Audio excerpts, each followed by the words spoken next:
যে ছেলেরা লেখাপড়া করে না ওরা দিয়ে এরকমভাবে সাজা দেওয়া হবে। দেখেন কি অবস্থা।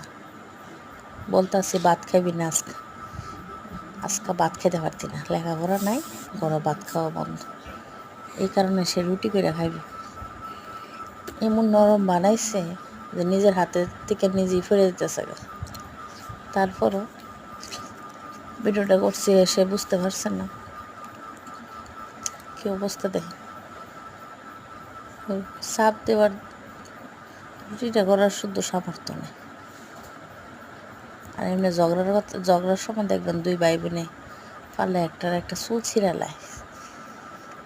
আর একটা রুটি করবো কি অবস্থাতে কিভাবে করতেছে। প্রথমে এক প্লেট খাবো।